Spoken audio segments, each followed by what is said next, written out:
الحمد لله نحمده ونستعينه ونستغفره ونتوب إليه ونعوذ بالله من شرور أنفسنا ومن سيئات أعمالنا من يهده الله فلا مضل له ومن يضلله فلا هادي له وأشهد أن لا إله إلا الله وحده لا شريك له واشهد ان محمدا عبده ورسوله۔ تمام تعریفیں اللہ کے لیے ہیں، ہم اسی کی حمد کرتے ہیں اور اسی سے مدد چاہتے ہیں اور اسی سے مغفرت طلب کرتے ہیں اور اسی کی طرف رجوع کرتے ہیں، اور ہم اپنے نفسوں کی شرارت اور اپنے اعمال کی برائیوں سے اللہ کی پناہ چاہتے ہیں۔ جس کو اللہ ہدایت دے اسے کوئی گمراہ نہیں کر سکتا، اور جس کو وہ گمراہ کرے اس کو کوئی ہدایت دینے والا نہیں۔ اور میں گواہی دیتا ہوں کہ اللہ کے سوا کوئی عبادت کے لائق نہیں، وہ واحد و یکتا ہے، اس کا کوئی شریک نہیں۔ اور میں گواہی دیتا ہوں کہ محمد صلی اللہ علیہ وآلہ وسلم اللہ کے بندے اور اس کے رسول ہیں۔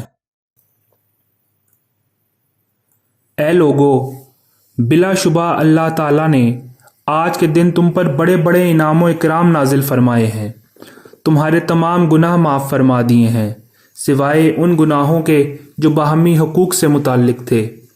اس نے تمہارے نیک لوگوں کی سفارش سے بد لوگوں کو بھی بخش دیا ہے، اور نیک لوگوں کو اس نے وہ سب کچھ عطا فرما دیا ہے جو انہوں نے مانگا تھا۔ اب اللہ کا نام لے کر مزدلفہ کی طرف لوٹو۔ پھر جب سب لوگ مزدلفہ میں جمع ہو گئے تو آپ صلی اللہ علیہ وآلہ وسلم نے ارشاد فرمایا، بے شک اللہ تعالیٰ نے تم میں سے نیک لوگوں کو بخش دیا ہے اور بد لوگوں کے بارے میں ان کی سفارش قبول فرما لی ہے۔ اللہ تعالیٰ کی رحمت نازل ہوئی اور اس نے سب کو ڈھانپ لیا، پھر مغفرت اور رحمت زمین پر پھیل گئی، پھر ہر اس توبہ کرنے والے کی بخشش ہو گئی جس نے اپنی زبان اور اپنے ہاتھوں کی حفاظت کر لی۔ اور ابلیس اور اس کا لشکر عرفات کے ان پہاڑوں پر کھڑے اللہ تعالیٰ کی مہربانیوں کو دیکھتے رہے۔ پھر جب یہ عام رحمت نازل ہوئی تو ابلیس اور اس کے لشکر نے اپنے سر پیٹ لیے اور ہائے دہائی کرنے لگے۔ مسلمان وہ ہے جس کی زبان اور ہاتھ سے لوگ محفوظ رہیں، اور مومن وہ ہے جس سے لوگ اپنے مال اور اپنی جانوں پر امان پائیں، اور مہاجر وہ ہے جو خطائیں اور گناہ چھوڑ دے، اور مجاہد وہ ہے جو اللہ کی اطاعت میں اپنی نفس سے مجاہدہ کرے۔ آگاہ ہو جاؤ، بلا شبہ عمرہ و خلفاء قریش میں سے ہی ہیں۔ آگاہ ہو جاؤ، بلا شبہ عمرہ و خلفاء قریش میں سے ہی ہیں، جب تک کہ 3 باتوں کو قائم رکھیں، حکم میں عدل کرتے رہیں، وعدے پورے کرتے رہیں، اور رحم کی درخواست کرنے والوں پر رحم کرتے رہیں۔ پھر ان میں سے جو کوئی ایسا نہ کرے تو اس پر اللہ کی لعنت اور فرشتوں کی لعنت اور سب لوگوں کی لعنت۔ اے لوگو، اللہ سے ڈرو، اور اگر کسی حبشی کو بھی تمہارا امیر بنا دیا جائے، جو اگرچہ کن کٹا ہی کیوں نہ ہو، تم اس کی بات سنو اور اطاعت کرو، بشرطے کہ اللہ کی کتاب کے مطابق احکام جاری کرے۔ حج تو عرفہ کا حج ہے۔ جو شخص فجر کی نماز سے پہلے رات کو عرفات میں آ گیا اس کا حج ہو گیا۔ منا کے 3 دن ہیں، پس جو 2 دن میں جلدی کرے، یعنی 2 دن کے بعد منا چلا جائے تو اس پر کوئی گناہ نہیں، اور جو تاخیر کرے یعنی 2 دن سے زیادہ 3 یا 4 دن ٹھہرے اس پر بھی کوئی گناہ نہیں۔ آپ صلی اللہ علیہ وآلہ وسلم نے ارشاد فرمایا کہ اللہ تعالیٰ نے کوئی نبی ایسا نہیں بھیجا جس نے اپنی امت کو فتنہ دجال سے نہ ڈرایا ہو۔ نوح علیہ السلام نے بھی اپنی امت کو خبردار کیا تھا، اور ان کے بعد دوسرے انبیاء نے بھی، سوائے اس بات کے جو ان انبیاء پر دجال کے بارے میں مخفی تھی۔ پس تم پر ہرگز یہ بات مخفی نہ رہے کہ تمہارا رب کانا نہیں۔ اے لوگو، علم حاصل کرو قبل اس سے کہ وہ قبض کر لیا جائے، اور قبل اس سے کہ علم اٹھا لیا جائے۔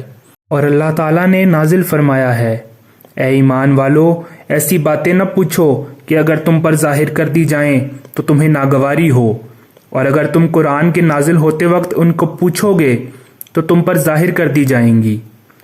گزشتہ سوالات اللہ نے معاف فرما دیے اور اللہ تعالیٰ بخشنے والا اور حلم والا ہے۔ آگاہ ہو جاؤ، اور علم کا جانا یہ ہے کہ اس کے اٹھانے والے چلے جائیں۔ آپ صلی اللہ علیہ وآلہ وسلم نے یہ 3 مرتبہ فرمایا۔ آگاہ ہو جاؤ، بے شک وہ 4 چیزیں ہیں جن سے بچنا ضروری ہے۔ اللہ تعالیٰ کے ساتھ کسی کو شریک نہ کرو، کسی کو ناحق قتل نہ کرو، اور زنا نہ کرو، اور چوری نہ کرو۔ اے لوگو، تم اپنے حج کا طریقہ مجھ سے سیکھ لو، کیونکہ شاید میں اس سال کے بعد حج نہ کر سکوں۔ اے لوگو، میرے بعد کوئی نبی نہیں اور نہ تمہارے بعد کوئی امت آئے گی، پس تم اپنے رب کی عبادت کرو، اپنی 5 نمازوں کو قائم کرو، اپنے ماہ رمضان کے روزے رکھو اور اپنے حاکموں کی اطاعت کرو، پھر تم اپنے رب کی جنت میں داخل ہو جاؤ گے۔ تم اپنے ماتحتوں اور غلاموں کا خیال رکھو، اپنے کھانے میں سے انہیں بھی کھلاؤ، اپنے لباس میں سے انہیں بھی پہناؤ۔ اگر ان سے کوئی ایسی خطا سرزد ہو جائے کہ تم اس سے درگزر نہیں کرنا چاہتے تو انہیں بیچ دو، لیکن خدا کے ان بندوں کو عذاب نہ دو۔ آپ صلی اللہ علیہ وآلہ وسلم نے ارشاد فرمایا کہ اللہ تعالیٰ کے راستے میں شام کو نکلنا دنیا اور ان تمام چیزوں سے بہتر ہے جو اس میں ہیں، اور اللہ تعالیٰ کی راہ میں صبح کو نکلنا دنیا اور ان تمام چیزوں سے بہتر ہے جو اس میں ہیں۔ بلا شبہ مومن کی عزت، مال اور جان دوسرے مومن پر اسی طرح حرام ہے جیسے آج کے دن کی حرمت۔ اے لوگو، عطیہ اور انعام اس وقت تک لو جب تک کہ وہ انعام کی حیثیت میں رہیں، مگر جب قریش ملک پر لڑنے لگیں اور انعام یہ صورت اختیار کر لیں کہ وہ دین کے عوض ملنے لگیں تو ان کو چھوڑ دینا۔ بے شک اللہ تعالیٰ کے دوست نماز پڑھنے والے ہیں، اور جو لوگ 5 فرض نمازیں پابندی سے ادا کرتے ہیں اور طلب ثواب کے لیے رمضان کے روزے رکھتے ہیں اور اجر و ثواب کی طلب میں خوشی سے زکوٰۃ ادا کرتے ہیں اور ان کبیرہ گناہوں سے باز رہتے ہیں جن سے اللہ تعالیٰ نے روک دیا ہے۔ پس صحابہ کرام میں سے ایک شخص نے عرض کیا، یا رسول اللہ صلی اللہ علیہ وآلہ وسلم، کبیرہ گناہ کتنے ہیں؟ تو آپ صلی اللہ علیہ وآلہ وسلم نے فرمایا، کبیرہ گناہ 9 ہیں۔ ان میں سے سب سے بڑا تو اللہ کے ساتھ شرک کرنا ہے، کسی مومن کو ناحق قتل کر دینا، میدان جہاد سے فرار ہونا، پاک دامن عورتوں پر تہمت لگانا، جادو کرنا، یتیم کا مال کھانا، سود کھانا، مسلمان والدین کی نافرمانی کرنا، اور بیت اللہ کی عزت نہ کرنا جو تمہارا قبلہ ہے، زندگی میں بھی اور مرنے کے بعد بھی۔ جو شخص ان کبیرہ گناہوں سے پرہیز کرے اور نماز قائم کرے اور زکوٰۃ ادا کرے، جنت میں جس کے دروازے کے پٹ سونے کے ہوں گے ضرور محمد کے ساتھ ہوگا۔ اے لوگو، اونٹوں کے بھگانے اور گھوڑوں کے دوڑانے میں نیکی نہیں، بلکہ اپنی سواریوں کو درمیانی چال سے لے جاؤ۔ ضعیفوں کمزوروں کا خیال رکھو اور کسی مسلمان کو تکلیف نہ پہنچاؤ۔ بے شک اہل جاہلیت عرفات سے اس وقت لوٹا کرتے تھے جب سورج ڈوبنے کے قریب ہو جایا کرتا تھا، گویا کہ وہ لوگوں کے امامے ہیں، اور مزدلفہ سے اس وقت لوٹتے تھے جب سورج طلوع ہو جائے اور اس حالت میں آ جائے گویا کہ وہ لوگوں کے امامے ہیں، اور ہم اس وقت تک عرفات سے نہیں لوٹیں گے جب تک کہ سورج غروب نہ ہو جائے، اور مزدلفہ سے ہماری واپسی سورج نکلنے سے پہلے ہوگی۔ ہمارا طریقہ بت پرستوں اور مشرکوں کے طریقے کے خلاف ہے۔ تم میں سے جس کے ساتھ ہدی یعنی قربانی کا جانور نہ ہو اور وہ یہ چاہتا ہو کہ اپنے احرام کو صرف عمرہ کا احرام بنا لے تو اسے ایسا کر لینا چاہیے، مگر جس کے ساتھ ہدی ہے وہ ایسا نہ کرے۔ اے لوگو، کیا میں تمہیں قیامت کی نشانیاں نہ بتاؤں؟ پس حضرت سلمان رضی اللہ عنہ نے کھڑے ہو کر عرض کیا، میرے ماں باپ آپ پر قربان یا رسول اللہ صلی اللہ علیہ وآلہ وسلم، آپ ہمیں قیامت کی نشانیاں ضرور بتائیے۔ آپ نے فرمایا، قیامت کی نشانیوں میں سے یہ ہے کہ نمازوں کا ضائع کرنا، خواہشات کی طرف مائل ہونا، مالداروں کی تعظیم کرنا۔ یہ سن کر حضرت سلمان نے تعجب سے پوچھا کہ یا رسول اللہ صلی اللہ علیہ وآلہ وسلم، کیا ایسا ہی ہوگا؟ آپ صلی اللہ علیہ وآلہ وسلم نے ارشاد فرمایا، ہاں خدا کی قسم ایسا ہو کر رہے گا۔ اے سلمان، اس وقت زکوٰۃ کو تاوان سمجھا جانے لگے گا اور مال غنیمت اپنی دولت تصور کی جائے گی، اور جھوٹے آدمی کو سچا سمجھا جانے لگے گا اور سچے کو جھوٹا کہا جائے گا۔ خیانت کرنے والے امین مشہور ہوں گے اور امین خائن سمجھے جائیں گے، اور رویبدہ لوگوں کے کاموں میں رائے دینے لگیں گے۔ لوگوں نے عرض کی کہ یا رسول اللہ صلی اللہ علیہ وآلہ وسلم، رویبدہ کسے کہتے ہیں؟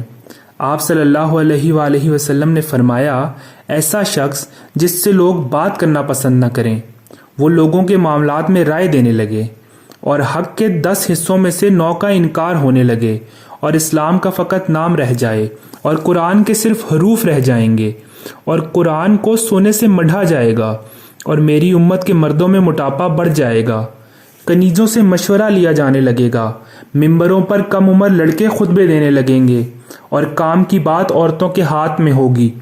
اس وقت مسجدوں کو خوب سجایا جائے گا، جس طرح گرجے اور خانقاہیں سجائی جاتی ہیں، اور مینار بلند کیے جائیں گے۔ نمازیوں کی صفیں تو زیادہ ہوں گی، مگر ان کے دل، زبان اور خیالات مختلف ہوں گے۔